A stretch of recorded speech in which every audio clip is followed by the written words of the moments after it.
Why do we buy what we buy? It's a question that sounds, deceptively simple on the surface, doesn't it? But I want you to really, really think about it for a second. Have you ever stood in a supermarket aisle, maybe staring at two different brands of coffee? One is, ethical, organic, fair trade, and it's expensive. The other one is just the standard tub you grew up with. Or maybe you've been agonizing over a decision between buying a new shirt for a party versus saving that money for a weekend trip 3 months from now. You just stand there, frozen, weighing these options, and you wonder, what is actually happening in my brain right now? Is it just random impulse? Is it clever marketing hacking my dopamine receptors? Or is there actually a mathematical, predictable, and even geometric logic to our deepest desires? It feels philosophical, doesn't it? Almost abstract when you put it that way. But that specific moment of hesitation in the aisle, that microsecond of calculation, that is, and I mean this, it's the foundation of everything we call the economy. If we can't understand the individual choices of one person, the consumer, we have absolutely no hope of understanding inflation, market demand, the success of government policies, or, why nations rise and fall. Exactly. And that is our massive mission for this deep dive. We are digging into the absolute bedrock of economic theory. We are breaking down the NCERT Class 12 Microeconomics text, specifically Chapter 2, the Theory of Consumer Behaviour. And hold on, before you think textbook theory and just, tune out, let me stop you right there. We are not just reading definitions here. We are decoding this specifically for the Indian economy and for those rigorous UPSC standards. We are going to see how these curves and lines on a graph actually explain poverty dynamics in rural India, the government's strategic shift to renewable energy, and even the inflation that hits your wallet every single month. We're taking the abstract and making it really, really concrete. It is going to be a fascinating ride, and trust me, by the end of this, you won't look at a price tag the same way ever again.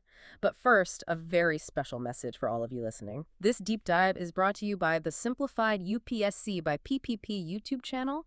We are working incredibly hard to break down these complex topics for you, to turn the confusing into the clear. So we have a humble request.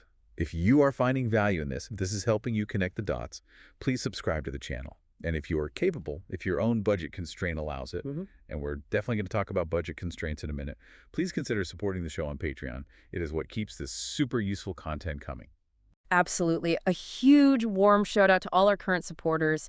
You guys are the real unseen hand moving this market. We see you and we really, really appreciate you. Also, engagement matters to the algorithm. Please like this video and share your valuable comment below. Tell us what you think. Tell us your struggles with econ. And for those of you looking for the materials we are discussing today, we have free notes with practice previous year questions or PYQs available on our public Telegram channel. It's a gold mine for revision. Seriously. And if you want the premium experience, so access to all videos in this series at once, plus premium notes, detailed explanations, extra PYQs, and model mains answers, you need to head to our private Telegram library. Just DM us on the public Telegram channel to join. Okay, business aside, let's get into the mind of the consumer. Let's do it. The word microeconomics, it tends to scare people. It sounds like we are going to be doing calculus in our heads or dealing with some kind of obscure financial instruments. Yeah. But reading through this NCERT chapter, it really struck me, this is just the study of common sense, isn't it? It's the study of life. It really is. It's the study of how we manage two conflicting realities that every single human being faces. From the richest billionaire to the poorest daily wage earner, everyone has this problem. Reality number one, we have unlimited wants. We want the car, the house, the vacation, the good food, the better education. The list is endless. Reality number two, we have limited means to get them. We have a limited wallet. Microeconomics is just the geometry of how we compromise between those two things. It's the science of making the best of what you have. So let's paint a picture for the listener. I want you to imagine a bustling marketplace. Maybe it's a local mandi in Delhi, or maybe a high-end mall in Mumbai. It's chaotic, it's noisy, there's money changing hands. And overlaid on that chaotic marketplace, I want you to imagine a set of geometric curves, clean, precise lines. That is what we are building today. And it all starts with the most painful part of the consumer experience, the constraint, the wallet. This brings us to segment one, the wallet and the world. Or, more scientifically, the consumer's budget. The NCERT text introduces two key terms here that sound similar but are very distinct. The budget set and the budget line. Let's unpack these. What's the difference? Okay, so think of the budget set as the entire playground. It is the collection of all the possible combinations or bundles, as economists say, of goods that a consumer can buy with their income at the current prices. It includes everything you can possibly afford. Everything. So if I have 20 rupees. Right. If you have 20 rupees and you can buy a combination of things that cost 10 rupees, that's in your set. If it costs 18 rupees, that's in your set. If it costs exactly 20 rupees, that's also in your set. But if it costs 20 rupees and 50 paisa, It's out? it is outside the set. It's effectively invisible to you as a consumer. You can't even consider it. Okay, so the budget set is the realm of possibility. Yeah. Then what is the budget line? The budget line is the frontier. It is the edge of the cliff. It represents the specific bundles where you are spending exactly all your money. No savings, no debt. You are emptying your pockets completely. In the equation provided in the text, it's written as P1 by 1 plus P2 by 2 equals M. Okay, let's not just gloss over the math. I want to unpack that equation because it looks intimidating to some people, but it's actually just some simple arithmetic. Yeah. Let's break down the variables. P1 is the price of the first good. Let's stick to the classic textbook example, mangoes. Right. And by 1 is the quantity, how many mangoes I buy. Correct. So P1 times by 1 is just the total bill for the mangoes. If mangoes are 10 rupees, so P1 is 10, and you buy 2 of them, by 1 is 2, that term is 20 rupees. Similarly, P2 by 2 is the total money you spent on the second good, let's say bananas. When you add those two bills together, if they equal M, your total money or income, then you are standing right on the budget line. You have maximized your expenditure. Visually on a graph, this is a straight downward sloping line, right? Yes. Imagine a graph. On the horizontal axis, the x-axis, you have bananas. On the vertical axis, the y-axis, you have mangoes. If you spend all your money on mangoes and buy 0 bananas, you are at a point high up on the axis. That's your vertical intercept. If you spend all your money on bananas and 0 mangoes, you're far out on the x-axis. That's your horizontal intercept. The budget line is simply the straight line connecting those two extreme points. And the slope of this line, the text says it's negative. Why is that important? Why does it have to slope down? It has to be negative. It's fundamental. Because your money is fixed. This is the definition of scarcity in a picture. If you want more bananas, you must give up some mangoes to free up the cash. You can't have more of both unless you magically get more income. So as you move to the right, so more bananas, you must move down, which is fewer mangoes. The slope is technically minus P1 over P2. And this ratio, this price ratio, let's linger here for a second. This isn't just a number. It's a command from the market. It is crucial. Think of it as the market rate of exchange. It tells you what the market demands you sacrifice. If mangoes cost 10 rupees and bananas cost 5 rupees, the ratio is 2, 10 divided by 5. The market is strictly saying, if you want one more mango, you must give up 2 bananas. It doesn't matter if you love bananas and hate mangoes. It doesn't matter if you want to give them up. The market dictates that exchange rate based on prices. It is an objective constraint. Now, this line isn't static, right? It moves. Our lives change. The economy changes. The NCERT text talks about shifts and tilts. Let's talk about what happens when our income changes. This is the income effect. This is relevant to every single person listening right now. If your income, M, increases and prices stay the same, maybe you got a raise or a bonus, you can now buy more of everything. You can buy more mangoes and D, more bananas. So the entire budget line shifts outward to the right. It stays parallel to the old one because the price ratio hasn't changed, but your budget's set, your playground is expanded. You're richer in real terms. And the opposite is true, too, if your income decreases, meaning a pay cut, or you lost a side gig. The line shifts inward, a parallel shift to the left. Your world shrinks. The set of affordable bundles gets smaller. But what if my income stays exactly the same, but the price of one thing changes? Say there's a bumper crop of bananas and they get a lot cheaper. Ah, now that's a tilt or a pivot. It's not a parallel shift. If bananas, which are on our horizontal axis, get cheaper, but mangoes stay the same price, well, your purchasing power of mangoes hasn't changed at all, so the vertical intercept stays pinned in the same spot.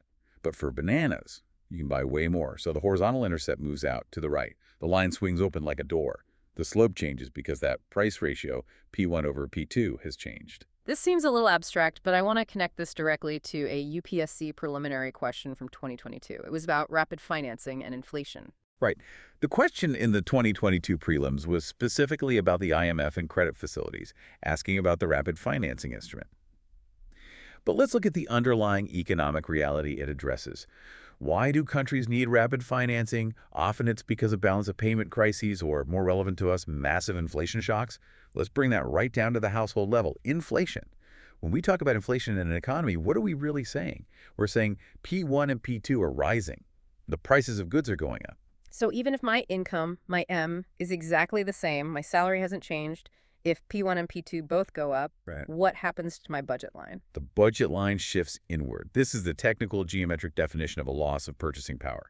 The set of available bundles shrinks. When the UPSC asks about the impact of inflation on the poor, they are asking about this geometric reality. A poor household's budget line is already very close to the origin, to zero. Inflation pushes it even closer, potentially pushing essential bundles like adequate food and medicine completely outside their feasible set. That is a terrifying visualization. So when we see news about food inflation or CPI data, we shouldn't just see numbers. We should be visualizing millions of budget lines across India shifting inward, cutting off access to bundles that were previously affordable just last month. Precisely. It creates what's called a binding constraint, where choices become desperate, not just preferential. And that constraint, that's just one side of the coin. Having a budget is only half the story. Just because I can afford a bundle of 50 bananas and 0 mangoes, honestly, that sounds like a terrible diet. It doesn't mean I want that. Right. Which brings us perfectly to segment 2, what we want, or as the economists call it, the preferences of the consumer. We move from the objective constraint, which is the wallet, to the subjective desire, which is the heart. Okay, so the text mentions a concept called monotonic preferences.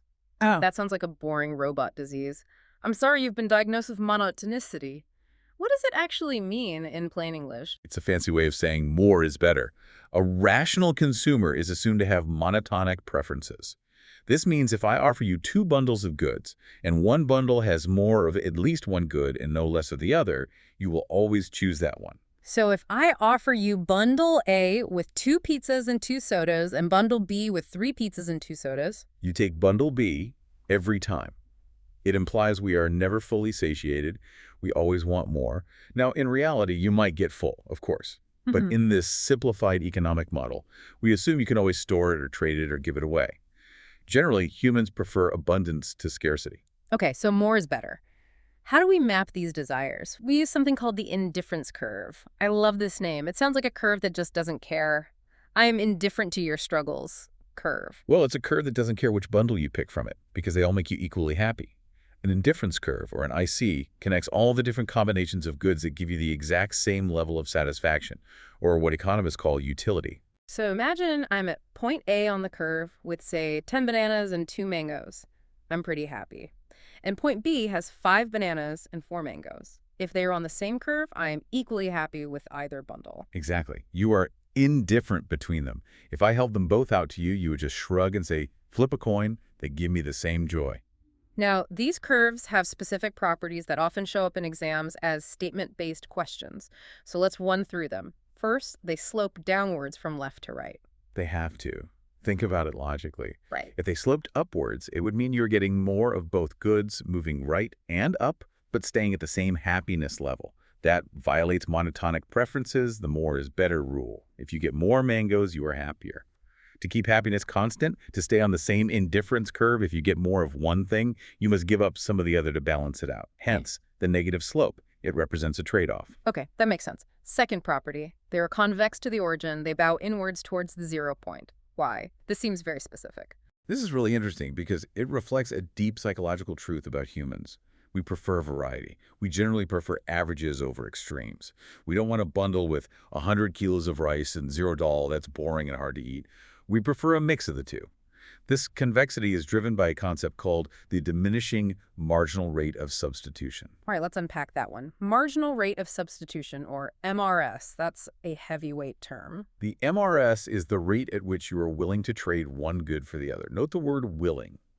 The budget line slope was what the market requires you to trade. That was the price ratio. The MRS is what you want to trade. It is the slope of the indifference curve at any given point. It's your personal subjective exchange rate. And why is it diminishing? Why does it change as I move along the curve? Okay, imagine you have 100 bananas and only 1 mango. You have so many bananas that are coming out of your ears. You are desperate for a mango. You might be willing to trade 10, maybe even 20 bananas just to get 1 extra mango. Your MRS is high. You value the mango highly relative to bananas because you have so few of them. Scarcity creates value. Exactly. But now, imagine you have moved along the curve. Now you have 50 mangoes and only 5 bananas. You are sick of mangoes. You have mango shakes, mango curry, raw mangoes. You would not trade one of your rare bananas for yet another mango. In fact, you might demand 5 mangoes just to give up one of your precious bananas. Your willingness to sacrifice bananas for mangoes has dropped dramatically. So as I slide down the curve, getting more of good one, I value good one less and less relative to good two. The curve gets flatter. Exactly. That flattening is the diminishing MRS, and that's what causes the curve to bow inward, to be convex. Okay, third property. Indifference curves never intersect. Two happiness paths cannot cross. This is a pure logic puzzle. If two curves cross, let's say curve A represents a higher level of happiness and curve B a lower level of happiness, and they cross at, say, point X. That would mean that at point X, you are simultaneously at high happiness and low happiness. That's impossible. Furthermore, it would imply that another bundle on the lower curve, B, is somehow equal in happiness to a bundle on the higher curve, A, which violates the basic setup. So on an indifference map, which is like a contour map of a mountain of happiness, the lines never cross. They are like the layers of an onion. Okay, this is great. So we have the budget line, which is our reality, our constraint, and we have the indifference map, which is our desire, our wish list. Segment 3 is where the magic happens, the aha moment, the optimal choice. This is the collision. This is where the wallet and the world meet. The rational consumer wants to climb to the highest possible indifference curve, the highest level of happiness that is achievable given their specific budget line. You want to reach the peak of the mountain, but there's a fence, which is the budget line, stopping you. I like to think of it like trying to blow up a balloon, which is your indifference curve, inside a rigid box, which is your budget set. You inflate it until it just touches the edge of the box. That is a perfect analogy. The balloon expands as you're getting happier until it hits the rigid wall of your income. The point where the indifference curve just touches the budget line, where it is tangent, is the optimum bundle. It's the highest happiness you can afford. Why that specific point? Why not a point where the budget line cuts through the indifference curve at 2 points? Think about the slopes. At the tangency point, and only at that point, the slope of the indifference curve, your MRS, is exactly equal to the slope of the budget line, the price ratio. So MRS equals P1 over P2. What does this mean in plain English? It means what I am willing to trade is exactly equal to what the market requires me to trade. My internal valuation matches the external price. Everything is in equilibrium. Okay, let's play devil's advocate. What if they aren't equal? What if I am at a point where my MRS is higher than the price ratio? Okay, good question. If your MRS is higher, it means you were willing to give up, say, 3 bananas for a mango. That's your personal value. But the market price, the price ratio, says you only need to give up 2 bananas for a mango. The market is underpricing the mango relative to your desire. It's a bargain for you.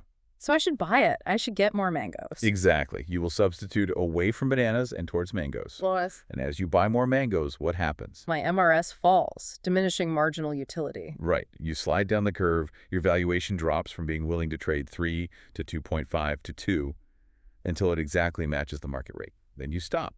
You found your optimum. And if your MRS is lower, say I only want to give up 1 banana for a mango, but the market wants 2. Then the good is too expensive relative to how much you enjoy it. It's a bad deal for you, so you buy less of it. You trade it away for the other good, moving up the curve until, again, you reach that perfect balance point. Equilibrium is reached only when your internal psychological valuation matches the external market reality. That is profound.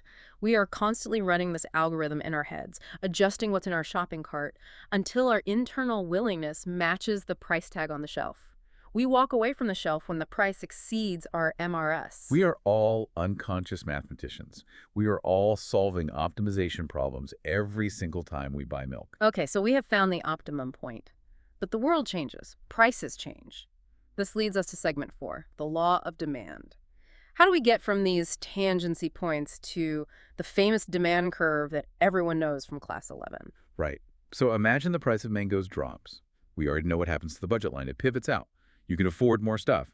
Because you can afford more, you can reach a new, higher indifference curve. You find a new tangency point, and at this new point, you are buying more mangoes than before. If we drop the price again, the line pivots out again, and you find another new optimum where you buy even more mangoes. If we just plot these pairs price of mangoes on one axis and the quantity of mangoes you chose on the other axis on a new graph, we get the demand curve. And typically this curve slopes downwards. Correct. This is the famous law of demand. There's an inverse relationship between price and quantity. Price goes up, quantity demanded goes down. The equation is often shown as a linear one, Q equals A minus BP. But there are exceptions and nuances here that are absolutely critical for UPSC. We need to talk about the difference between normal goods and inferior goods. This is where it gets sociologically very interesting. This is a favorite area for examiners because it connects dry economic theory to sociology and development studies. For a normal good, it's intuitive. When your income rises, your demand for that good rises. You get a raise, you buy more clothes, more electronics, better food. Simple. But inferior goods work the opposite way. That feels counterintuitive. Yes. For an inferior good, when your income rises, your demand for it drops. Can you give an example from the Indian context? That would really help. The NCERT uses a great one. Coarse grains versus fine grains. Imagine a very poor household that survives on bajra or coarse millet because it's the cheapest source of calories. It's their staple. Now, if their income rises significantly, they don't buy more bajra, they switch. They switch to wheat or rice, which are perceived as superior or fine grains. Their demand for bajra actually drops because they can now afford the substitute they always wanted.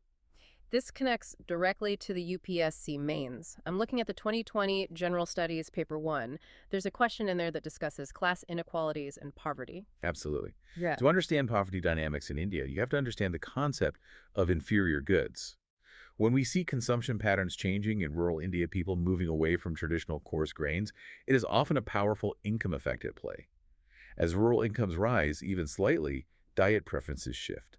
And this has massive implications for agricultural policy, for nutrition schemes, and for the entire public distribution system, the PDS. So if the government, for example, wants to promote millets, which they do for health and climate reasons with the Millets Mission, they are actually fighting against this economic gravity where people perceive them as poor people's food. Exactly.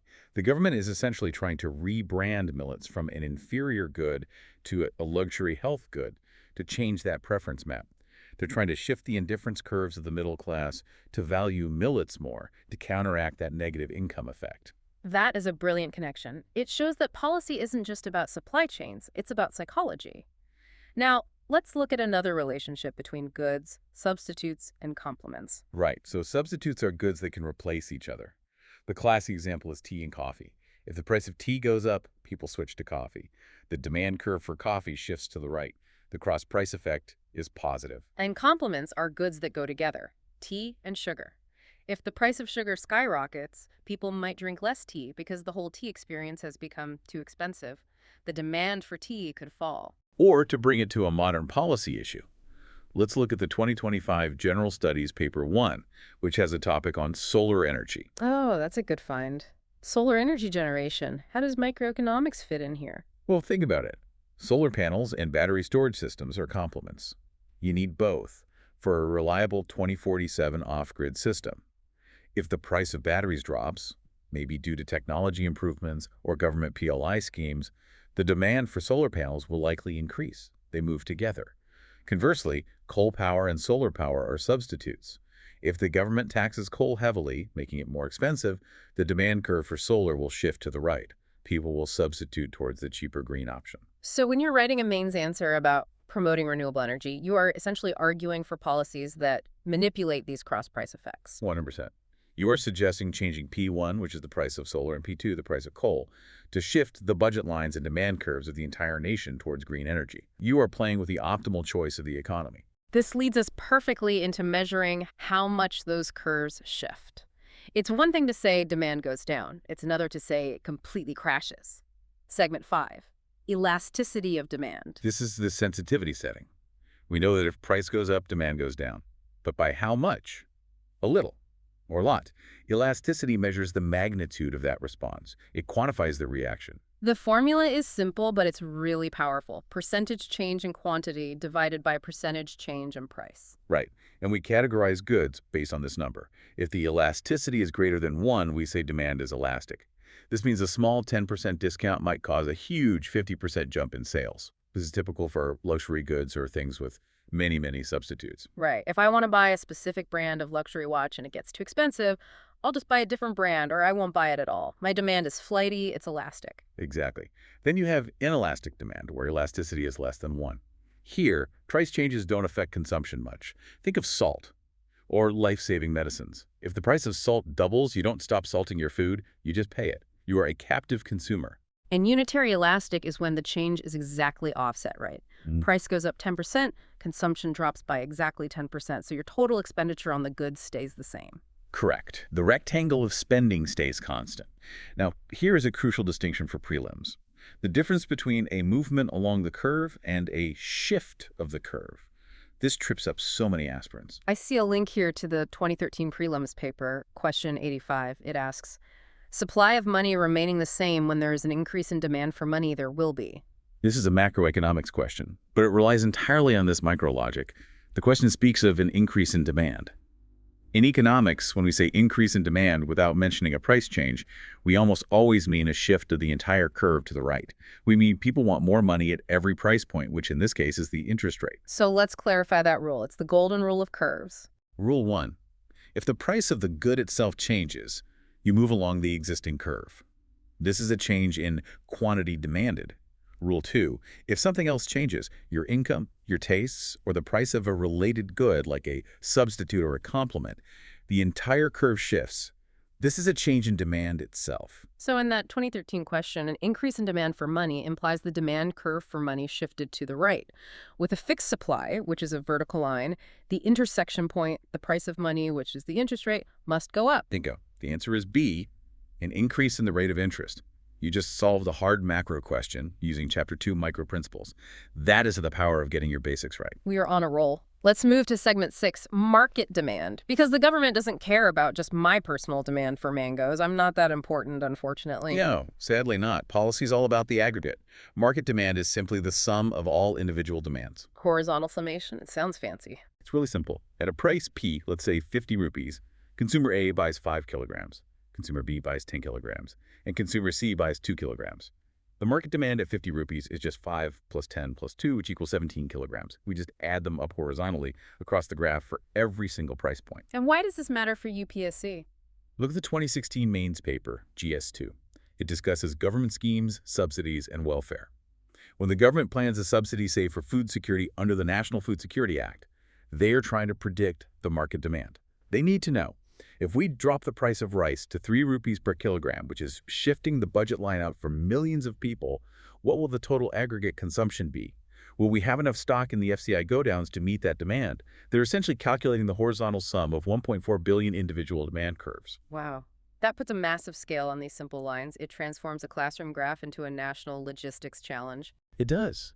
And it highlights why diversity is so important in a country like India. Different regions, coastal versus mountain, north versus south, have different preference maps, different indifference curves. The market demand for India is a superposition of millions of diverse indifference maps.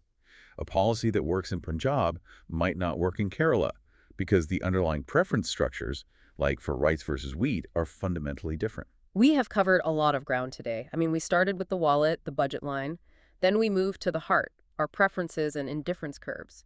We found the balance point, the optimum choice. From there, we derived the demand curve, we measured its sensitivity with elasticity, and we aggregated it up to the entire nation with market demand. It's a complete narrative arc.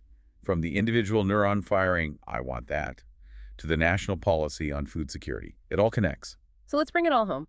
What does this all mean for the listener who is preparing for UPSC? Let's assume they aren't going to be asked to actually draw an indifference curve in the mains exam. You likely won't draw it, but you must think in it. When you write an answer about inflation hurting the poor, don't just say it's bad. You should explain that it tightens the budget constraint, specifically for essential goods, forcing a substitution towards inferior goods, and thereby reducing overall nutritional utility. That is a sophisticated economic argument that is going to score you marks.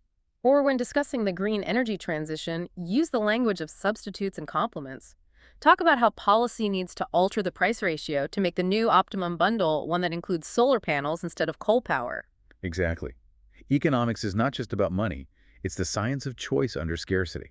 And as a civil servant, your entire job is managing the scarcity of the nation to maximize the utility, the welfare of the public. That is the definition of administration. That is beautifully put. Now, before we go, I want to leave you, the listener, with the provocative thought. We talked about indifference curves being based on our tastes and preferences. We assume these are ours. We assume we know what we want. But do we? Yeah. Really? In the age of big data, AI, and hyper-targeted advertising, If data is the new oil, how does information change our indifference curves? That's a scary thought. Does advertising just inform us about the budget set, about what's available to buy? Or does it fundamentally warp the indifference map itself? Are we moving to an optimum bundle that we want, or an optimum bundle that an algorithm wants us to want? Are our preferences even our own anymore? Something to mull over the next time you are deciding between those two brands of coffee. Is that really your utility function you're optimizing, or is it the algorithms? A question for the ages. Well, that wraps up this deep dive. This has been a presentation of Simplified UPSC by PPP. We really hope this helped you visualize the economy a little clearer. If it did, please hit that subscribe button. And if you can, support us on Patreon. The link is in the description. It really makes a difference to us. Huge shout out again to our supporters who keep us going. And don't forget to like this video and drop a comment. We love reading them. And remember, for the free notes and those PYQs we discussed, head to our Telegram channel. And for the serious aspirants, DM us to join the private library for the premium organized content, detailed notes, and model mains answers. Trust me, it's a game changer. Keep learning and keep optimizing. And we'll catch you in the next deep dive. Cheers.